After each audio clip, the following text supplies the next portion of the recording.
Hello friends, Riddhi education YouTube channel पे आप सभी का स्वागत है। आज के इस वीडियो सीरीज में मैं लेकर आया हूँ यूपी टेट 2011 का प्रीवियस ईयर का सॉल्व पेपर गणित विषय का। तो बिना टाइम वेस्ट किए हुए हम देखते हैं, क्वेश्चन की तरफ चलते हैं। पहला क्वेश्चन आपका है, 4 अंकों वाली बृहत्तम तथा न्यूनतम संख्याओं का योगफल क्या है। तो बृहत्तम का मतलब बड़ी से बड़ी, ग्रेटेस्ट नंबर, एंड न्यूनतम का मतलब छोटी से छोटी, स्मॉलेस्ट नंबर। तो आप सभी जो है इस क्वेश्चन को सॉल्व करिए। आपको जो भी आंसर आता है प्लीज़ आप उसको कमेंट बॉक्स में राइट करिए और देखते हैं किसका आंसर सबसे पहले आता है। काफ़ी लोगों का आंसर आ चुका होगा। पहला ऑप्शन है 9,999, option number B 10,000, option number C 10,999 and option number D 11,999। तो चलिए बढ़ते हैं सॉल्यूशन की तरफ। तो यहाँ पे क्या है कि 4 अंकों की बृहत्तम बड़ी से बड़ी संख्या और न्यूनतम छोटी से छोटी संख्या का योगफल आपका सम पूछा जा रहा है। योगफल का मतलब सम आपसे पूछा जा रहा है। तो हम कैसे जानेंगे कि बड़ी से बड़ी संख्या और छोटी से छोटी संख्या निकालते कैसे हैं। तो उसका एक कॉन्सेप्ट है, और कॉन्सेप्ट क्या है, तो जब भी आपसे बड़ी से बड़ी संख्या पूछी जाए या निकालने के लिए बोला जाए तो जितने अंकों की पूछी जा रही है, ध्यान दीजिएगा शब्दों पे, जितने अंकों की पूछी जा रही है आपको उतनी बार 9 लिखना है। जैसे यहाँ पे 4 अंकों की पूछा गया है तो आपको 4 बार 9 लिखना है। ये 4 बार 9 हमने लिख दिया। 4 अंकों की बड़ी से बड़ी संख्या हो गई, ग्रेटेस्ट नंबर। और जब आपसे न्यूनतम पूछा जाए कि न्यूनतम संख्या कौन सी है, जैसे 4 अंकों की पूछा गया है तो एक बार कम लेना है, 3 बार। 4 में से एक कम करना है, 3 बार आपको 0 लिखना है और 1 लिखना है 1 डिजिट में। योगफल कर रहा है, दोनों को जोड़ देना है। दोनों को हम जोड़ेंगे 9, 9, 9 एंड 9 में एक जोड़ेंगे 10, 10,999, 10,999। तो ऑप्शन नंबर सी आपका करेक्ट आंसर है। उसी क्रम में अगला क्वेश्चन देखते हैं। Question number 2। शुरू में तापक्रम 18 डिग्री सेल्सियस बढ़ता है, फिर 23 डिग्री सेल्सियस घटता है। यदि प्रारंभिक तापक्रम 27 डिग्री सेल्सियस हो तो अंतिम तापक्रम क्या होगा। तो तापक्रम यहाँ पे इंग्लिश में टेम्परेचर बोलते हैं। आप जानते हैं कि जो टेम्परेचर होता है वो एक तरह से गर्मी या ऊर्जा नापने का एक पैमाना होता है। हम ताप को सेंटीग्रेड में, केल्विन में, र्यूमर में, फ़ारेनहाइट में, ये सब पैमाने होते हैं तापमान को मापने के।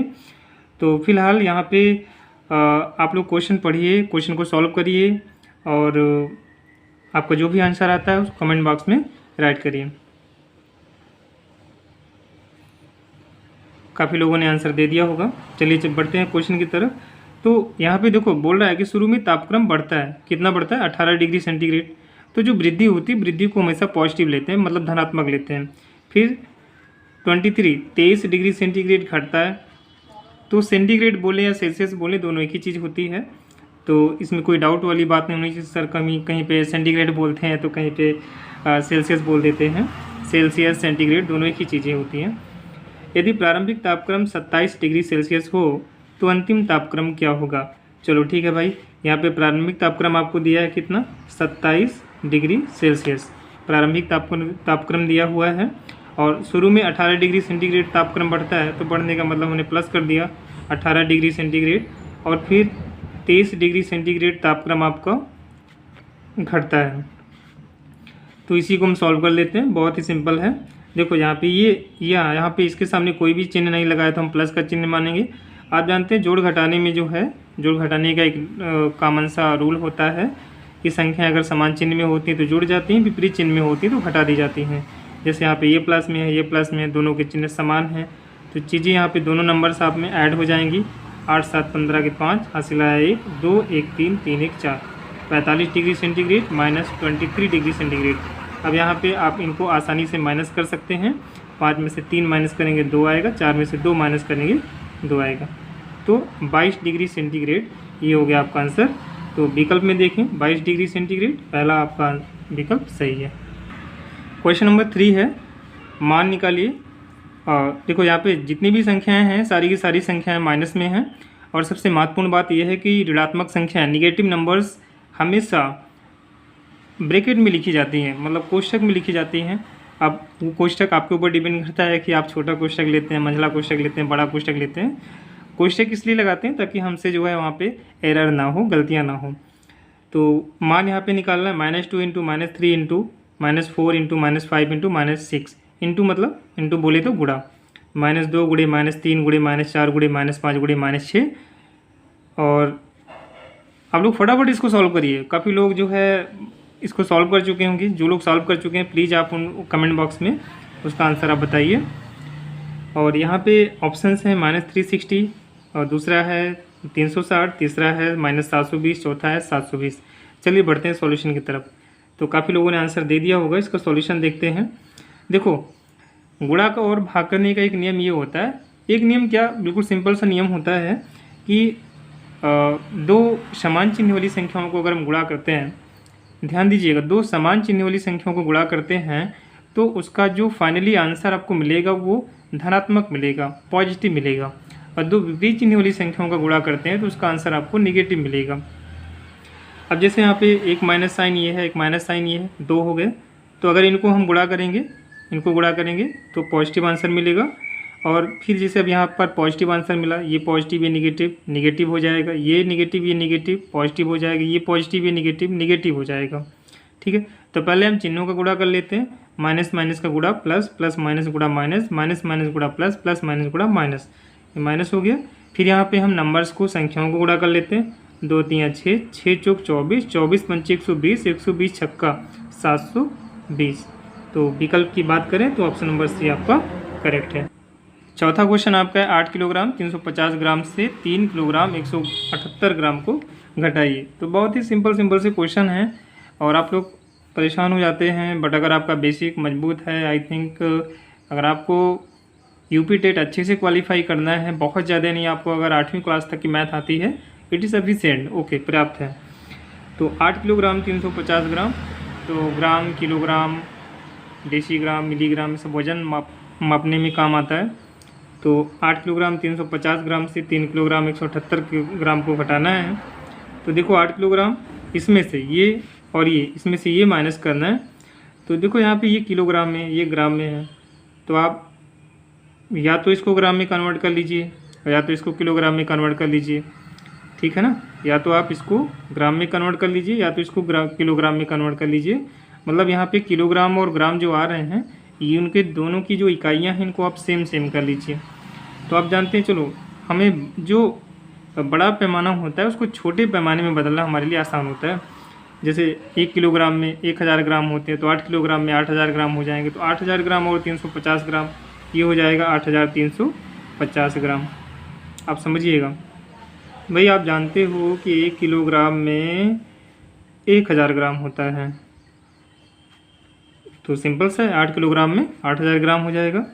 अच्छा, इसी तरह से आपको ये 3 किलोग्राम 178 ग्राम, इसको पूरे को आपको ग्राम में कन्वर्ट कर लेना है। तो 3 किलोग्राम का मतलब 3000 ग्राम, 3000 ग्राम में 178 ग्राम आपको और ले लेना है। तो ये हो जाएगा 3178 ग्राम। अब देखो ये भी आपका ग्राम में कन्वर्ट हो गया, ये भी आपका पूरा ग्राम में कन्वर्ट हो गया। अब आसानी से इनको आप जैसे माइनस करते हो वैसे माइनस कर लो, घटा लो भाई। 0 में से 8 माइनस नहीं होगा, 0 में से 8 घटेगा नहीं क्योंकि 0 छोटा है 8 बड़ा है। तो क्या करेंगे, बगल वाले से एक हम कैरी लेंगे, हासिल लेंगे, इसके एक इसको हम उधार देंगे। तो ये आपका 10 बन जाएगा। 10 में से 8 माइनस हो जाएगा, 2 हो जाएगा, यहाँ पे बचेगा 4 में से 7 माइनस नहीं होगा। फिर ये इसको एक कैरी देगा, हासिल यहाँ पे लिया जाएगा। 14 में से 7 गया 7, यहाँ 2 में से गया 1 और 8 में से 3 गया 5। अब 5172 ग्राम। देखो यहाँ पे आपका आंसर जो है ना वो किलोग्राम और ग्राम में आ रहा है। तो 5172 ग्राम जो है इसको हम लिख सकते हैं 5000 ग्राम और प्लस 172 ग्राम। भैया आप जानते हो कि 1 किलोग्राम में 1000 ग्राम होता है, तो 5 किलोग्राम में 5000 ग्राम होगा। मतलब ये जो 5000 ग्राम है 5 किलोग्राम के बराबर है। तो 5 किलोग्राम 172 ग्राम, ये हो जाएगा आपका आंसर। तो विकल्प में अगर हम देखें तो पहला ऑप्शन आपका सही है। नेक्स्ट क्वेश्चन आपका क्वेश्चन नंबर 5, बहुत ही प्यारा क्वेश्चन है, ज्यामिति से रिलेटेड है, ज्यामिति से संबंधित है। और काफ़ी लोगों ने ज्यामिति पढ़ी होगी। ज्यामिति में आप पढ़ते हो, वृत्त पढ़ते हो, आयत पढ़ते हो, वर्ग पढ़ते हो, ठीक है, रेखा, कोण, बहुत सारी चीज़ें हैं ज्यामिति में पढ़ने के लिए। तो क्वेश्चन क्या है, 3.5 सेंटीमीटर व्यास वाली वृत्त की परिधि क्या है। बहुत ही प्यारा और बहुत ही आसान सा क्वेश्चन है। और आप लोग क्वेश्चन को सॉल्व करिए, जैसे ही आपके सामने आता है सॉल्व करके तुरंत आप कमेंट बॉक्स में राइट करिए और देखते हैं कि सबसे पहले किसने आंसर दिया है। ठीक है, तो काफ़ी लोगों ने आंसर भी दे दिया होगा। चलिए देखते हैं सॉल्यूशन की तरफ। तो पहले हम देख लेते हैं वृत्त क्या होता है। तो वृत्त जो होता है एक ऐसे बिंदु का बिंदु पथ होता है जिसकी एक निश्चित बिंदु से दूरी हमेशा समान होती है। ध्यान दीजिएगा, बिंदु पथ, बिंदु मीन्स बिंदु और पथ मीन्स रास्ता। एक ऐसे बिंदु का बिंदु पथ जिसकी एक निश्चित बिंदु से दूरी आपकी ऑलवेज कांस्टेंट समान होती है। तो ये आपका निश्चित बिंदु होता है और ये आपका चलायमान बिंदु होता है, गतिमान बिंदु होता है। इस प्रकार से चलता है कि इस निश्चित बिंदु से दूरी हमेशा स्थिर होती है। तो ये जो रास्ता बनाता है ना, इसी को हम बोलते हैं वृत्त, इंग्लिश में बोलते हैं सर्कल। जो निश्चित बिंदु होता है ये आपका वृत्त का केंद्र होता है, इसको हम केंद्र बोलते हैं। और ये जो केंद्र से और ये जो रास्ता बनाता है इसको हम परिधि बोलते हैं भाई, इंग्लिश में सर्कमफेरेंस।